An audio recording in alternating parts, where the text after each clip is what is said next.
হরে কৃষ্ণ। নমস্কার বন্ধুরা, আশা করছি আপনারা সবাই খুব ভালো আছেন। আমরাও খুব ভালো আছি, কারণ কাল আমাদের বাড়িতে একটা ছোট্ট গোপু সোনা এসছে। এখন আমাদের তেমন কিছু কেনা হয়নি, কিছু কিছু জিনিস কেনা হয়েছে। গোপু সোনাকে কী কী দিয়ে স্নান করাতে হয় এখনও তো আমরা জানি না, তা কিছু জিনিস দিয়ে স্নান করাচ্ছি। গোলাপ জল, অগুর এইসব দিয়ে স্নান করিয়ে দিলাম। অনেক দিন থেকেই ইচ্ছা ছিল গোপু সোনাকে আমাদের বাড়িতে নিয়ে আসবো, হঠাৎ কাল নিয়ে এসেছি।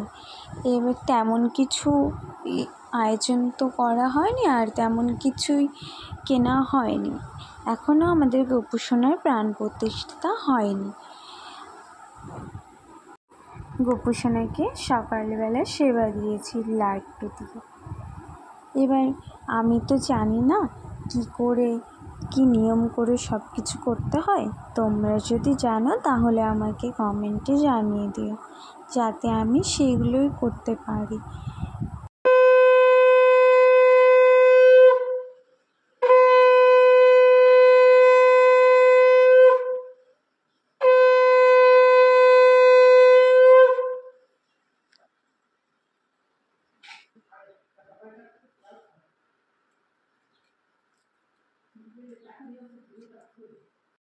আমার পুজো দেওয়া কমপ্লিট হয়ে গেছে। এবার আমি গোপু সোনাকে একটু খাইয়ে দিচ্ছি। গোপু সোনাকে খাইয়ে দেওয়ার পর আমার পুজো কমপ্লিট হয়ে যাবে। আর আমি তো আসলে জানি না কীভাবে সেবা করতে হয়, তো আপনারা যদি জানেন তাহলে আমাকে একটু জানাবেন, তাহলে আমার অনেক উপকার হবে। নমস্কার বন্ধুরা, ভালো থাকবেন।